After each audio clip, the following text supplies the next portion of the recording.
Popular mission ധ്യാനത്തിൻ്റെ ഈ അനുഭവം ഇടവക ജനത്തിന് ഒരിക്കലും മറക്കാൻ പറ്റാത്ത ഒരു അനുഭവമായി എന്ന് ഞാൻ ഇവിടെ അടിവരയിട്ട് പറയുകയാണ്. സ്നേഹമുള്ളവരെ, നമ്മുടെ ഈ ധ്യാനം ഇവിടെയുള്ള ഈ തലശ്ശേരി അതിരൂപതയിലെ മറ്റു എല്ലാ ഇടവകകളിലും വന്നാൽ തലശ്ശേരി അതിരൂപതയ്ക്ക് തന്നെ ഒരു ഉണർവും ഉത്തേജകവുമാകുമെന്നുള്ള ഒരു ചിന്ത എൻ്റെ മനസ്സിലൂടെ കടന്നു പോകുന്നു. തലശ്ശേരി അതിരൂപതയിൽ ഈ വർഷം ആദ്യമായിട്ടാണ് പോപ്പുലർ മിഷൻ ധ്യാനം എടത്തൊട്ടി ഇടവകയിൽ നടക്കുക. വിൻസെഷൻ വൈദികരെ വിൻസെൻ്റ് പോൾ തൻ്റെ ജീവിതത്തിൽ നയിച്ച ആ നന്മയുടെ പാത, ഇടവക നവീകരണവും കുടുംബ നവീകരണവും ആണ് പോപ്പുലർ മിഷൻ്റെ ലക്ഷ്യമെന്നുള്ളത് കൊണ്ട് തന്നെ ഈ ധ്യാനത്തിലൂടെ ഇടവക കൂടുതൽ കൂട്ടായ്മയിലേക്കും ഇടവകയുടെ ക്രൈസ്തവ അനുഭവത്തിലേക്കും ഏറ്റവും കൂടുതൽ വരുമെന്നുള്ളതിന് ഒരു തർക്കവുമില്ല. ഒരിക്കൽ കൂടി ഈ പോപ്പുലർ മിഷൻ ധ്യാനം നടത്തി തന്ന ടീം അംഗങ്ങൾക്ക് ജോജോ മാരിപ്പാട്ടച്ചനും തോമസ് അറക്കിലച്ചനും എൻ്റെ ഇടവകയുടെ ഏറ്റവും സ്നേഹം നിറഞ്ഞ നന്ദിയും കൃതജ്ഞതയും അറിയിക്കുകയാണ്.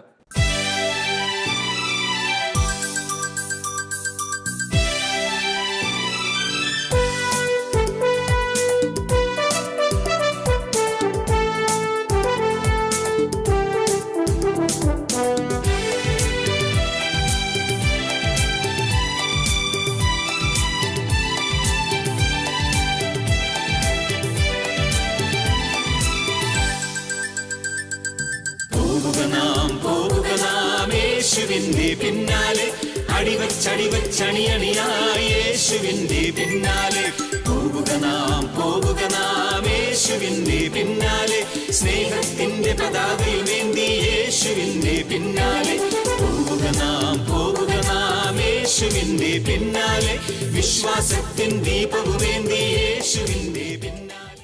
പ്രിയപ്പെട്ട മാതാപിതാക്കന്മാരെ, സഹോദരങ്ങളെ, ഈ അവസരത്തിൽ ഈ വചനത്തെ ആസ്പദമാക്കി നിങ്ങളുടെ ജീവിതത്തെ ഒന്ന് ആത്മശോധനയ്ക്ക് വിധേയമാക്കുവാൻ ഈ പോപ്പുലർ മിഷൻ ധ്യാനത്തിൻ്റെ സമാപനത്തിൽ നിങ്ങൾ ഭവനങ്ങളിലേക്ക് പോകുമ്പോൾ ഇതിൻ്റെ വെളിച്ചത്തിൽ നിങ്ങളുടെ ജീവിതത്തെ ഒന്ന് പരിശോധിക്കുവാൻ വേണ്ടി ഏതാനും ചില ചിന്തകൾ ഞാൻ നിങ്ങളുമായി പങ്കുവയ്ക്കുവാൻ ആഗ്രഹിക്കുകയാണ്. ഇന്ന് 6ാമത്തെ ദിവസമായപ്പോഴത്തേക്കും ഇവിടം വിട്ട് പോകാതെ ഇവിടെ തന്നെ കുറേ സമയം കൂടി ചെലവഴിക്കാൻ കഴിയുന്നെങ്കിലോ എന്ന താല്പര്യത്തോട് നിൽക്കുന്ന ആളുകളും തീർച്ചയായിട്ടും ഇവിടെ ഉണ്ടാവും. വികാരിച്ചനെ സൂചിപ്പിക്കുകയുണ്ടായി, ഈ ധ്യാനത്തിൻ്റെ സമാപന ദിവസമായി നിങ്ങൾ കൂടുതൽ സന്തോഷത്തോടു കൂടിയാണ് ഇവിടെ ആയിരിക്കുന്നതെന്ന് പറയുകയുണ്ടായി. നമ്മുടെ വിശ്വാസ ജീവിതത്തിൽ ഒരുപക്ഷെ നമുക്ക് ഏതെങ്കിലും തരത്തിൽ കൂടുതൽ വളരാനുള്ള ഓരോ സാധ്യതകളും അവസരങ്ങളും ഇന്ന് ഈ വചനത്തിൻ്റെ വേദിയിൽ നിൽക്കുമ്പോൾ പ്രത്യേകിച്ചും ഈ ദിവസങ്ങളിൽ നിങ്ങൾക്ക് ലഭിച്ചിട്ടുണ്ട് എന്ന് ഞാൻ വിശ്വസിക്കുകയാണ്. ഈ കഴിഞ്ഞ 6 ദിവസങ്ങൾ കൊണ്ട് ദൈവവചനം നമ്മുടെ ജീവിതത്തിൽ ഒരുപാട് മാറ്റങ്ങൾ വരുത്തിയിട്ടുണ്ട്. പോപ്പുലർ മിഷൻ ധ്യാനത്തിൻ്റെ ത്രിവിധ ഉദ്ദേശ ലക്ഷ്യങ്ങളെക്കുറിച്ച് ബഹുമാനപ്പെട്ട തോമസ് അച്ഛൻ ഇവിടെ പറയുന്നത് ഞാൻ കേൾക്കുകയുണ്ടായി. വ്യക്തിപരമായി വ്യക്തികളുടെ മാനസാന്തരമാണ് ഒന്ന്, രണ്ടാമത്തത് കുടുംബത്തിൻ്റെ വിശുദ്ധീകരണമാണ്, മൂന്നാമത്തെ ഇടവകയുടെ നവീകരണമാണ്. എത്രയോ മനോഹരമായ എത്രയോ നല്ല ലക്ഷ്യങ്ങളോടുകൂടിയാണ് നമ്മുടെ ഈ ധ്യാനം ആരംഭിച്ചിട്ടുള്ളത്. വ്യക്തികളുടെ മനസ്സാന്തരം എന്ന് പറയുമ്പോൾ ഒരുപക്ഷെ ഇവിടെ കൂടിയിരിക്കുന്ന നിങ്ങൾക്കാർക്കും വലിയ മനസ്സാന്തരത്തിന് കാരണങ്ങളൊന്നും ഉണ്ടാവുകയില്ല. കാരണം നമ്മളെല്ലാവരും പള്ളിയിൽ വരുന്നവരാണ്, പ്രാർത്ഥിക്കുന്നവരാണ്, ഉദാസകൾ സ്വീകരിക്കുന്നവരാണ്. പിന്നെ എന്തിനാ പ്രത്യേക മനസ്സാന്തരം? പക്ഷേ നമ്മുടെ ജീവിതത്തിൽ ഒരുപാട് മാറ്റങ്ങൾ, നമ്മുടെ വിശ്വാസ ജീവിതത്തിൽ, നമ്മുടെ ആത്മീയ ജീവിതത്തിലൊക്കെ വന്നുപോയിട്ടുള്ള ഒരുപാട് കുറവുകൾ കണ്ടെത്തി തിരുത്തി കൂടുതൽ നവീകരിക്കപ്പെട്ടവരായി പോകുമ്പോൾ ജീവിതത്തിൽ മനസ്സാന്തരങ്ങൾ പല മേഖലകളിലും സംഭവിക്കുന്നുണ്ട്, നമ്മൾ അറിഞ്ഞോ അറിയാതെയോ. അവിടെയൊക്കെ ദൈവത്തിൻ്റെ കൃപ വരുന്നുണ്ട്, പരിശുദ്ധാത്മാവിൻ്റെ അഭിഷേകം ഉണ്ടാകുന്നുണ്ട്. അത് നമ്മൾ തിരിച്ചറിയുകയാണ് വാസ്തവത്തിൽ വേണ്ടത്.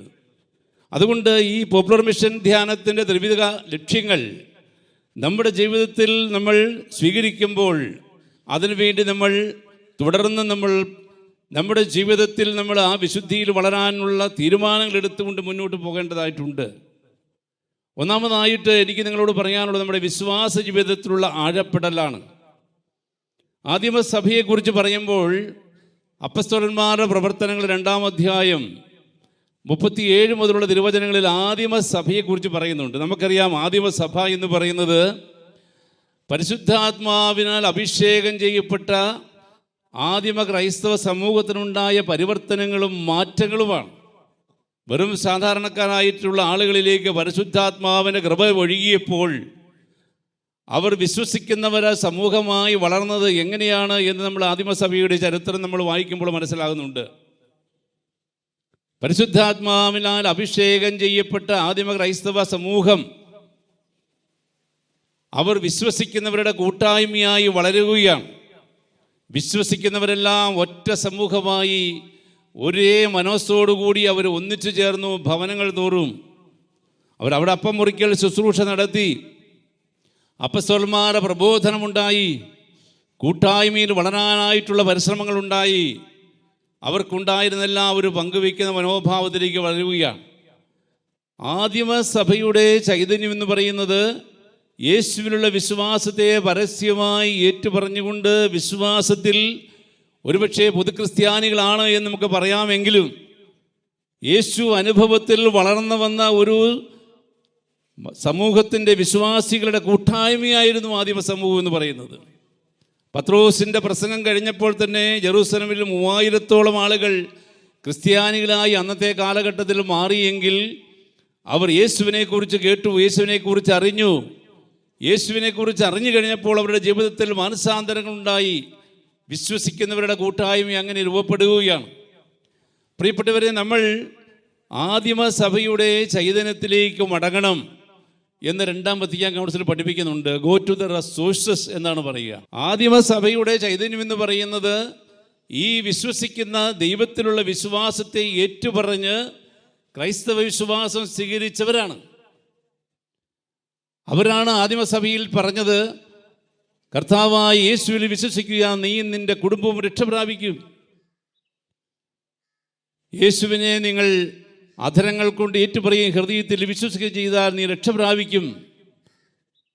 ആദിമസഭയുടെ ചൈതന്യം അതായിരുന്നു. ഈശോ മിശിഹാ രക്ഷകനാണ്, എൻ്റെ ജീവിതത്തിൻ്റെ സർവസ്വവുമാണെന്ന് ഏറ്റുപറയുന്നവൻ രക്ഷ പ്രാപിക്കും എന്നുള്ള സന്ദേശമാണ് ആദിമ ക്രൈസ്തവ സമൂഹത്തിന് അപ്പസ്തോലന്മാർ നൽകിയത്. അതുകൊണ്ട് അവർ യേശുവിൽ വിശ്വസിക്കുന്നവരുടെ ഒരു കൂട്ടായ്മയായി വളരുകയാണ്. യേശുവിൽ വിശ്വസിക്കുന്നവരുടെ കൂട്ടായ്മ എന്ന് പറയുമ്പോൾ വിശ്വാസ ജീവിതത്തിനുള്ള പ്രാധാന്യമാണ് നമ്മൾ എടുത്തു പറയേണ്ടത്. പ്രിയപ്പെട്ടവരെ, നമ്മൾ വിശ്വാസ ജീവിതത്തിലേക്ക് വന്നിട്ട് നമ്മുടെ പൂർവികർ, നമുക്കറിയാം 2000 വർഷങ്ങൾക്ക് കഴിഞ്ഞിട്ടുണ്ട്.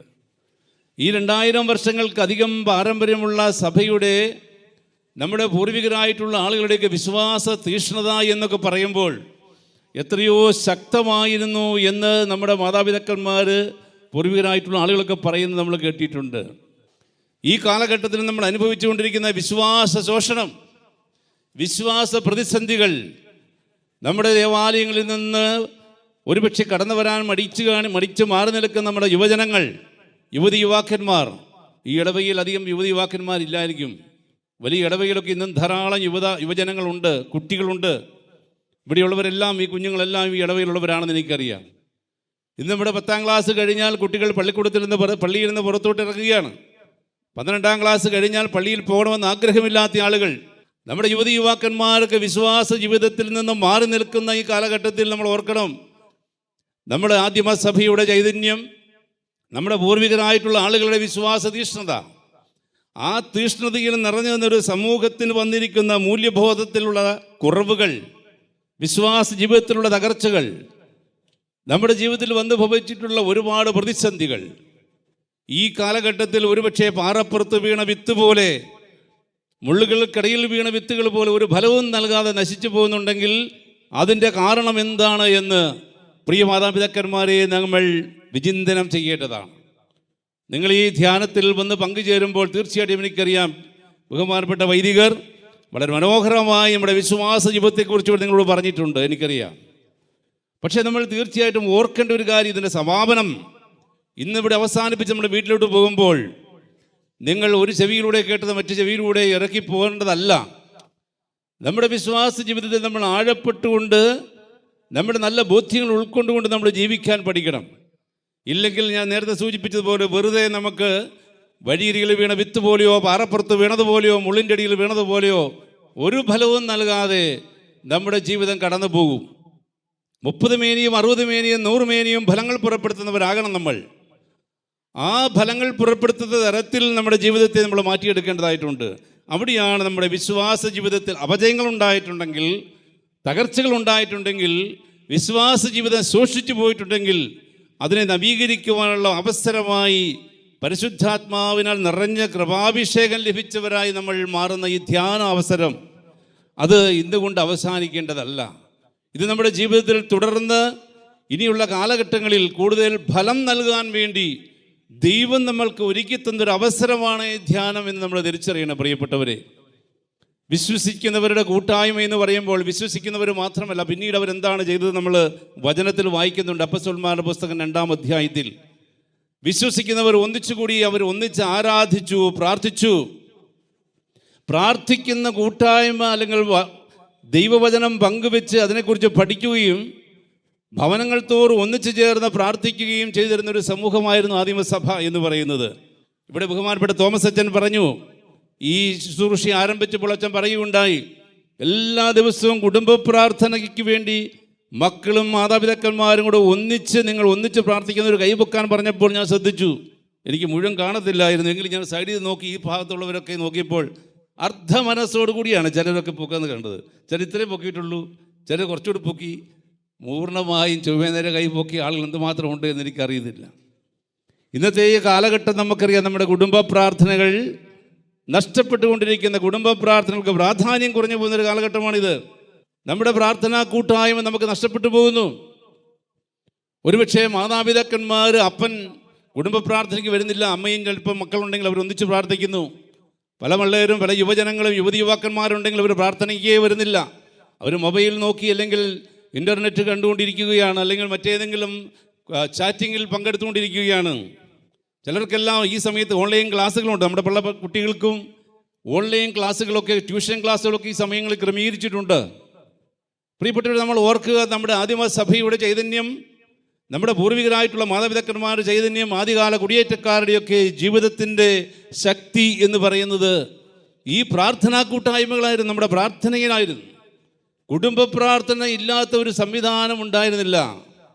എവിടെ പോയാലും അപ്പനും അമ്മയും മക്കളും എല്ലാം ഒന്നിച്ചുള്ള പ്രാർത്ഥന. ചിലപ്പോൾ ചില വ്യക്തിപരമായ ആവശ്യങ്ങൾക്ക് വേണ്ടി, കുടുംബത്തിന് വേണ്ടിയൊക്കെ അപ്പനൊക്കെ മാറി നിന്ന് വരാം. പക്ഷേ ആത്യന്തികമായി അത് താല്പര്യക്കുറവ് കൊണ്ടല്ല. പല ആവശ്യങ്ങളും നിറവേറ്റുന്നതിന് വേണ്ടി കുടുംബത്തിന് മാറി നിൽക്കുന്ന മാതാപിതാക്കന്മാരെ കുറിച്ചല്ല ഞാൻ ഉദ്ദേശിക്കുക.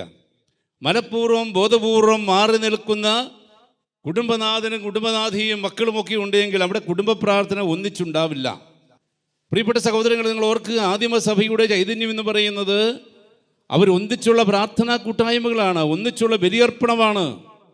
അതുകൊണ്ട് നമ്മുടെ കുടുംബ പ്രാർത്ഥനകൾ, വാർഡ് കൂട്ടായ്മകൾ, ഞാനിവിടെ വന്നപ്പോൾ ചുരുക്കലച്ഛനോട് ചോദിച്ചു, ഇവിടെ എന്തുമാത്രം വീട്ടുകാരുണ്ട്?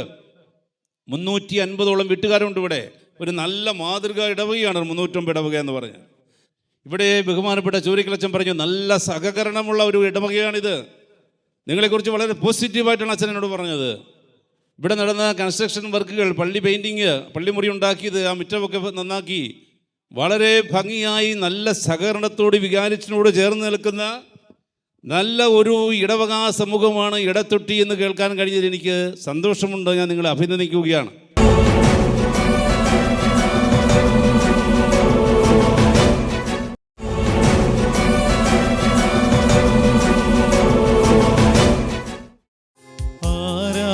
ആരാധനയ്ക്കേറ്റം യോഗ്യനായവനേ,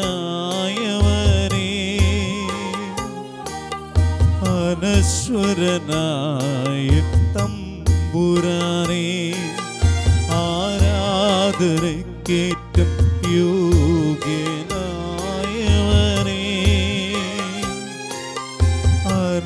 അനശ്വരനായ തമ്പുരാനേ, അങ്ങേ സന്നിധിയിൽ അർപ്പിക്കും നീ ദാസരേ,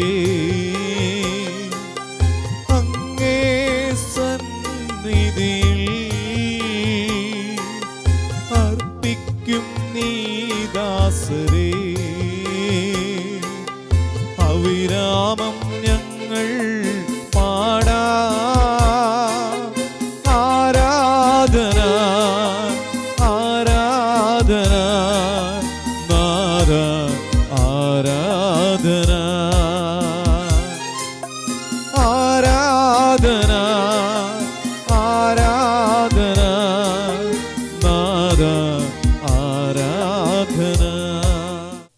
ഹല്ലേലൂയ, ഹല്ലേലൂയ, ഹല്ലേലൂയ, ഹല്ലേലൂയ, ഹല്ലേലൂയ, ഹല്ലേലൂയ, ഹല്ലേലൂയ. ഹല്ലേലൂയ.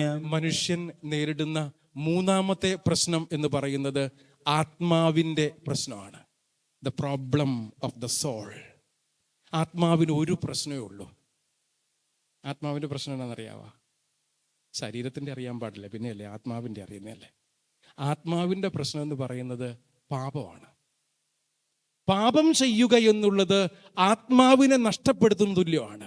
ആത്മാവ് നേരിടുന്ന പ്രശ്നമാണ് പാപം എന്നത്. നമ്മൾ ചെയ്യുന്ന ഓരോ പാപവും നമ്മുടെ ആത്മാവിന് കോട്ടം സംഭവിക്കാൻ കാരണമാകുന്നു. ആത്മീയമായ നാശം സംഭവിച്ചുകൊണ്ടേയിരിക്കുന്നു. അതുകൊണ്ടാണ് കത്തോലിക്ക തിരുസഭയിൽ കുമ്പസാരം എന്ന കൂദാശ വഴി നമ്മൾ ഓരോ നിമിഷവും അല്ലെങ്കിൽ ഓരോ സമയവും ഓരോ കുമ്പസാരത്തിലും നവീകരിക്കപ്പെട്ടവരായി വിശുദ്ധരാക്കി മാറ്റപ്പെടുന്നത്. ആത്മാവിനെ തിരുരക്തം കൊണ്ട് കഴുകി വിശുദ്ധീകരിക്കപ്പെടേണ്ടത് സഹോദരങ്ങളെ ആവശ്യമാണ്. അടുക്കൽ കുമ്പസാരിക്കണം.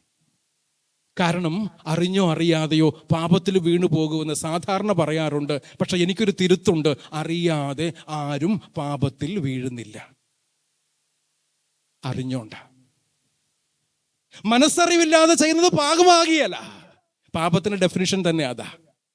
മനസ്സിന്റെ അറിവോടുകൂടെ തീരുമാനത്തോടുകൂടെ നീ ചെയ്യുമ്പോഴാ പാപമാകുന്നേ. അതുകൊണ്ട് നീ അറിഞ്ഞു ചെയ്യുന്ന പാപങ്ങളിൽ നിന്നും വിമോചനം വേണമെങ്കിൽ ദൈവ തിരുസന്നിധിയിൽ വന്ന് കർത്താവിനോട് മാപ്പപേക്ഷിക്കണം. അനുരഞ്ജനത്തിന്റെ കൂദാശയിലൂടെ തിരിച്ചു വരാൻ നമുക്ക് മനസ്സുണ്ടാകണം. Praise the lord. ഹല്ലേലൂയ, ഹല്ലേലൂയ, ഹല്ലേലൂയ, ഹല്ലേലൂയ, ഹല്ലേലൂയ. മനുഷ്യൻ നേരിടുന്ന നാലാമത്തെ പ്രശ്നം കുടുംബ പ്രശ്നങ്ങളാണ്. കുടുംബ പ്രശ്നങ്ങൾ. നമ്മളൊക്കെ കുടുംബങ്ങളിൽ ജീവിക്കുന്നവരാ. കുടുംബങ്ങളിൽ പലവിധത്തിലുള്ള പ്രശ്നങ്ങൾ ഉണ്ടാകാം. അത് ദാമ്പത്യ ബന്ധത്തിലുണ്ടാകുന്ന പ്രശ്നങ്ങളാകാം, ഭാര്യയും ഭർത്താവും തമ്മിലുള്ള പ്രശ്നങ്ങളാകട്ടെ, മാതാപിതാക്കന്മാരും മക്കളും തമ്മിലാകട്ടെ, അമ്മായിയമ്മയും മരുമകളും തമ്മിലാകട്ടെ, അമ്മായിയപ്പനും മരുമകനും തമ്മിലാകട്ടെ, എങ്ങനെയും ആയിക്കൊള്ളട്ടെ. കുടുംബജീവിതങ്ങളിൽ, അയൽപക്ക ബന്ധങ്ങളിൽ നമ്മൾ നേരിടുന്ന പ്രശ്നങ്ങളെല്ലാം കൂടെ ഒരുമിച്ച് ക്ലാസിഫൈ ചെയ്താൽ അത് കുടുംബ പ്രശ്നമാണ്. The problems of the family. നമുക്കൊക്കെ ഏതെങ്കിലും തരത്തിലുള്ള കുടുംബ പ്രശ്നങ്ങൾ കണ്ടേക്കാം. കുടുംബ പ്രശ്നങ്ങളുമായി കർത്താവിൻ്റെ അടുക്കൽ വന്നിരിക്കണം. ഈശോ, എൻ്റെ കുടുംബത്തിൽ ഇങ്ങനെ ഒരു പ്രശ്നമുണ്ട്, എൻ്റെ ഭാര്യയ്ക്ക്, എൻ്റെ ഭർത്താവിന് ഇങ്ങനെ ഒരു പ്രശ്നമുണ്ട്, നീ ഇതിന് പരിഹാരം തരണമെന്ന് പറഞ്ഞ് ഈശോയുടെ അടുക്കൽ വന്ന് പ്രാർത്ഥനയോടെ കാത്തിരിക്കണം. കല്യാണം കഴിക്കാൻ പോകുന്ന യുവതി യുവാക്കന്മാരോട് സാധാരണ ഞാൻ ചോദിക്കാറുണ്ട്, എവിടുന്നാ നിന്റെ ഭാര്യയെ നിനക്ക് കിട്ടിയത്? എവിടുന്ന നിന്റെ ഭർത്താവിനെ നിനക്ക് കിട്ടിയത്? അറിയാവോ? ഉത്തരവുണ്ടോ ആർക്കെങ്കിലും? എവിടുന്ന നിന്റെ ഭാര്യയെ കിട്ടിയത് അല്ലെങ്കിൽ എവിടുന്ന നിന്റെ ഭർത്താവിനെ കിട്ടിയത് എന്ന ചോദ്യത്തിന് ഒരു ഉത്തരവേ ഉള്ളൂ കത്തോലിക്ക സഭയിൽ. നീ ഒരു കത്തോലിക്ക തിരുസഭയിൽ വിവാഹം എന്ന കൂദാശ വഴി ബന്ധിതരായ വ്യക്തിയാണെങ്കിൽ നിനക്ക് നിന്റെ ജീവിത പങ്കാളിയെ കിട്ടിയത് നിന്റെ ദേവാലയത്തിന്റെ അൾത്താരയുടെ മുമ്പിൽ വെച്ചാ അല്ലേ? കല്യാണം നടക്കുന്നത് പള്ളിയിലെ അൾത്താരയുടെ മുമ്പിൽ വെച്ചാണ്. അതുകൊണ്ട് നിന്റെ ജീവിത പങ്കാളിയെ നിനക്ക് ദൈവം തന്നത് അൾത്താരയുടെ മുമ്പിൽ വെച്ചാണെങ്കിൽ, നിനക്ക് ദൈവം തന്ന ജീവിത പങ്കാളിക്ക് എന്തെങ്കിലും പ്രശ്നങ്ങൾ ഉണ്ടെങ്കിൽ, എന്തെങ്കിലും കുറവുകൾ ഉണ്ടെങ്കിൽ അൾത്താരയുടെ മുമ്പിൽ കൊണ്ടുവന്ന് ദൈവത്തിന്റെ മുമ്പിൽ കാഴ്ചവെക്കണം. ഈശോയെ, നീ പരിഹരിച്ചു തരണം. പ്രശ്നങ്ങൾ ഉണ്ടാകാം, ഇനിയും പ്രശ്നങ്ങളുണ്ട് കേട്ടോ. ഈ ഒരു ധ്യാനം കൂടിയത് കൊണ്ട്, പോപ്പുലർ മിഷൻ ധ്യാനം 6 ദിവസങ്ങൾ കൂടിയത് കൊണ്ട് നിങ്ങളുടെ എല്ലാ പ്രശ്നങ്ങളും മാറിയെന്ന് ഈ അച്ഛന്മാർ നിങ്ങളോട് പറഞ്ഞോ? പറഞ്ഞെങ്കിൽ വലിയൊരു പൊട്ടത്തെറ്റാ അത്. അങ്ങനെ പറയുമെന്ന് കരുതുന്നില്ല. കാരണം ഇനിയും പ്രശ്നങ്ങൾ ഉണ്ടാകും, പ്രതിസന്ധികൾ ഉണ്ടാകും, ബുദ്ധിമുട്ടുകളിലൂടെ നമ്മൾ കടന്നു പോകും. പ്രശ്നങ്ങൾ ഇങ്ങനെ നമ്മുടെ ജീവിതങ്ങളിൽ ഒന്നൊന്നായി വന്നുകൊണ്ടേയിരിക്കും.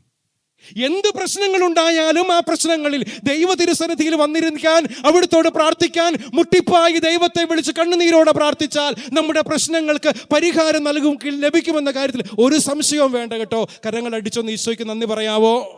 എല്ലാവരും ഒന്ന് ശക്തമായി കരങ്ങൾ അടിച്ചേ, വിശ്വാസത്തോടെ കൈയടിച്ച് പ്രാർത്ഥിച്ചേ. Praise the lord. ഹല്ലേലൂയ, ഹല്ലേലൂയ, ഹല്ലേലൂയ.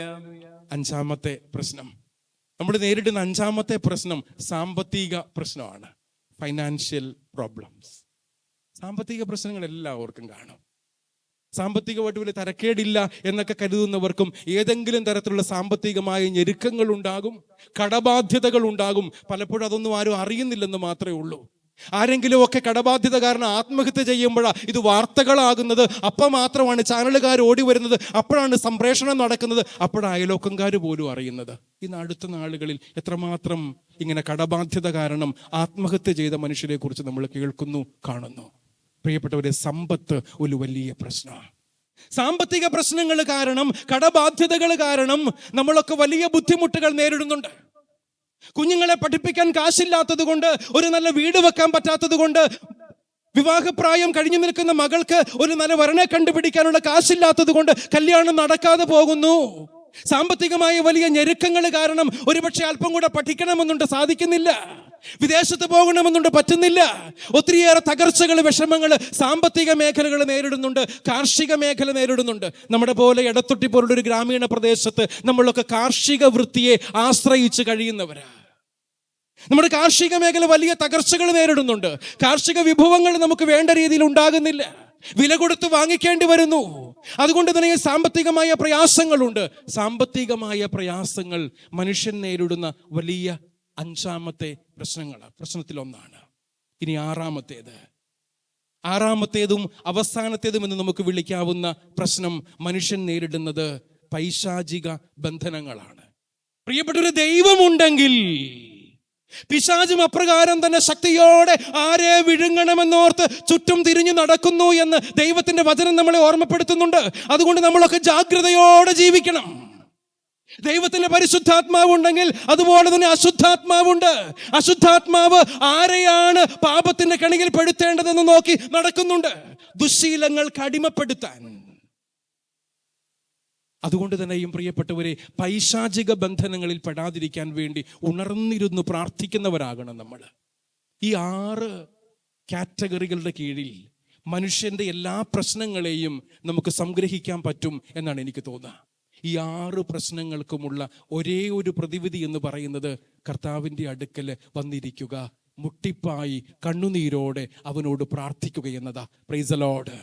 ഹല്ലേലൂയ, ഹല്ലേലൂയ, ഹല്ലേലൂയ, ഹല്ലേലൂയ, ഹല്ലേലൂയ, ഹല്ലേലൂയ. അപ്രകാരം ഞാനും നിങ്ങളും ദൈവ തിരുസന്നിധിയിൽ പ്രാർത്ഥിക്കുമ്പോൾ ദൈവത്തിന്റെ പരിശുദ്ധാത്മ യുഗത്തിൽ ജീവിക്കുന്ന നമുക്ക് അവന്റെ വലിയ കൃപാവരം ലഭിക്കും എന്ന കാര്യത്തിൽ ഒരു സംശയവും ഇല്ല.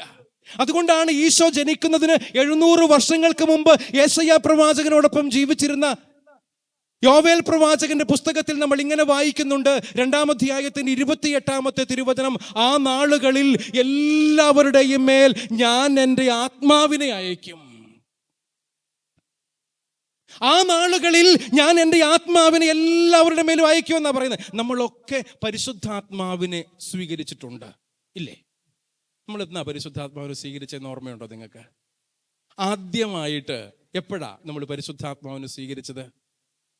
എപ്പോഴാ? മാമോദീസായില്. മാമോദീസ എന്ന കൂദാശ ഇനീഷ്യൽ സാക്രമെന്റ് എന്ന രീതിയിൽ നമ്മുടെ സീറോ മലബാർ സഭയിൽ 3 കൂദാശകളാണുള്ളത്: മാമോദീസയും, സ്ഥൈര്യലേപനവും, വിശുദ്ധ കുർബാനയും. ഈ 3 ഇനീഷ്യൽ സാക്രമെന്റ് എന്ന് പറയും. മാമോദീസായിലൂടെ ദൈവത്തിന്റെ പരിശുദ്ധാത്മാവ് നമ്മുടെ ഉള്ളിൽ വന്നു. സ്ഥൈര്യലേപനത്തിലൂടെ അത് വീണ്ടും സ്ഥിരീകരിക്കപ്പെടുന്നു. നമ്മൾ സ്വീകരിക്കുന്ന വിശുദ്ധ കുർബാനയിലൂടെ നമ്മൾ ഓരോ തവണയും വിശുദ്ധ കുമ്പസാരം നടത്തുമ്പോൾ അത് വീണ്ടും വീണ്ടും പരിശുദ്ധാത്മ അഭിഷേകമായി ആവർത്തിക്കപ്പെടുന്നു. അതുകൊണ്ട് തന്നെയും പന്തക്കുസ്ത എന്നത് 2000 വർഷങ്ങൾക്ക് മുമ്പ് ഈശോ സ്വർഗത്തിലേക്ക് ആരോഹണം ചെയ്തതിനു ശേഷം മാതാവിനോടൊപ്പം പ്രാർത്ഥിച്ചിരുന്ന ശിഷ്യന്മാരുടെ മേൽ വന്നു വസിച്ച പരിശുദ്ധാത്മാവിൻ്റെ ഒരേ ഒരു ആവാസം മാത്രമല്ല, ഇന്നും പന്തക്കുസ്ത അനുഭവങ്ങൾ ഉണ്ടായിക്കൊണ്ടേയിരിക്കുന്നു. നിരന്തരം സംഭവിക്കുന്ന ഒരു പ്രക്രിയയാണ് പന്തക്കുസ്ത എന്നുള്ളത്. അതുകൊണ്ടാണ് 23-ാം യോഹന്നാൻ മാർപ്പാപ്പ 2-ാം വത്തിക്കാൻ കൗൺസിലിന്റെ ആരംഭത്തിൽ പിതാവേ ഞങ്ങൾക്ക് വീണ്ടും ഒരു പന്തക്കുസ്ത തരണമേ എന്ന് പറഞ്ഞ് പ്രാർത്ഥിച്ചത്.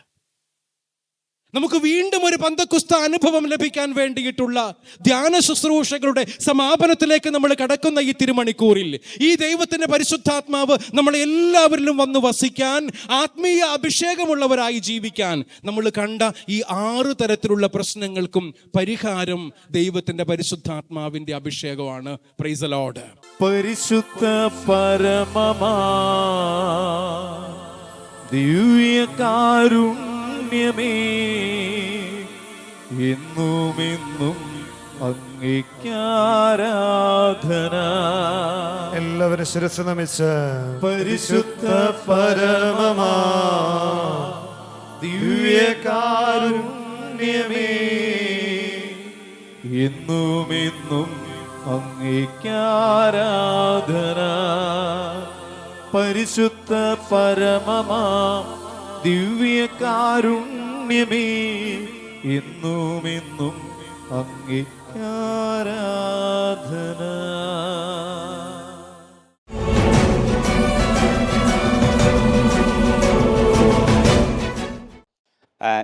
എൻ്റെ പേര് ഫ്രാൻസിസ് വെട്ടിയല്ലാങ്കുഴി. ഈ ധ്യാനത്തിൻ്റെ ജനറൽ കൺവീനറാണ്. സ്നേഹമുള്ളവരെയും, ഇടത്തെട്ടി ഇടവകയെ സംബന്ധിച്ചിടത്തോളം ദൈവാനുഭവത്തിൻ്റെയും ദൈവാനുഗ്രഹത്തിൻ്റെയുമായ 6 ദിവസങ്ങൾ പിന്നിടുകയാണ്. 2 കൊല്ലം മുൻപാണ് ബഹുമാനപ്പെട്ട വികാരിയച്ചൻ ഈ ഇടവകയുടെ ആധ്യാത്മിക നവീകരണത്തിന് വേണ്ടി, ഉന്നമതിക്ക് വേണ്ടി ഇങ്ങനെയൊരു പോപ്പുലർ മിഷൻ ധ്യാനം ബുക്ക് ചെയ്തത്. സാധാരണഗതിയിൽ 3-4 വർഷങ്ങൾ കഴിഞ്ഞിട്ടേ ഡേറ്റ് കിട്ടാറുള്ളൂ. പക്ഷേ വിൻസെൻ്റ് സഭ നയിക്കുന്ന ഒരു ഇടവകയായതുകൊണ്ടും ഞങ്ങളോടുള്ള പ്രത്യേകമായ സ്നേഹം കൊണ്ടും ഞങ്ങളുടെ പ്രിയപ്പെട്ട ബഹുമാനപ്പെട്ട വികാരിയച്ചൻ്റെ ആവശ്യപ്രകാരം ഇങ്ങനെയൊരു ഡേറ്റ് ഞങ്ങൾക്ക് ലഭിക്കുകയും ഇപ്പോൾ കഴിഞ്ഞ ഞായറാഴ്ച മുതൽ ഇന്നുവരെ ഈ ധ്യാനം ഇവിടെ നടക്കുകയും ചെയ്യായിരുന്നു. ഇത് തീർച്ചയായിട്ടും ഇടവകയുടെ ആധ്യാത്മിക നവീകരണത്തിന് ഒത്തിരി ഫലം ചെയ്യുകയുണ്ടായി. ധാരാളം ആളുകൾ ഈ നവീകരണ ധ്യാനത്തിൽ പങ്കെടുത്തു. ഒത്തിരി കാലങ്ങളായി സംസാരിക്കാതെയും വിശുദ്ധ കുർബാനയിൽ സംബന്ധിക്കാതെയും ഇരുന്ന ധാരാളം ആളുകൾ ഈ ധ്യാനത്തിലേക്ക് കടന്നു വരികയും ആധ്യാത്മികമായൊരു ഉണർവ് നേടുകയും ചെയ്തിട്ടുണ്ട്. ഈ അവസരത്തിൽ ഈ ഇങ്ങനെയൊരു ധ്യാനം ഈ ഇടവക ജനങ്ങൾക്ക് നൽകിയ വിൻസെൻഷ്യ സഭയെയും പ്രത്യേകമായി ആത്മീയമായ ഉണർവിന് വേണ്ടി ജോജോ അച്ഛൻ്റെയും തോമസ് അച്ഛൻ്റെയും നേതൃത്വത്തിൽ അവർ പരിശുദ്ധാത്മാവിനാൽ നിറഞ്ഞവരായി ആ ചൈതന്യത്തോടും തീഷ്ണതയോടും കൂടി ഈ ദിവസങ്ങളിൽ ദൈവവചനം പ്രസംഗിക്കുകയായിരുന്നു. തീർച്ചയായിട്ടും അവരുടെ ഈ നല്ല പ്രവർത്തനങ്ങളെ ഞങ്ങൾ നന്ദിയോടെ ഓർമ്മിക്കുകയാണ്. ഇനിയും ഒത്തിരി ജനങ്ങൾക്ക് ദൈവവചനം പങ്കുവെച്ചു കൊടുക്കുവാൻ അവർക്ക് സാധിക്കട്ടെ എന്ന് ആശംസിക്കുകയാണ്. ഈ ധ്യാനം ഞങ്ങൾക്ക് വേണ്ടി ഒരുക്കി തന്ന വിൻസെൻ്റ് സഭയെയും അതോടൊപ്പം തന്നെ ഇതിൽ പങ്കെടുത്ത എല്ലാവരെയും നന്ദിയോടെ ഈ അവസരത്തിൽ ഓർമ്മിക്കുകയാണ്.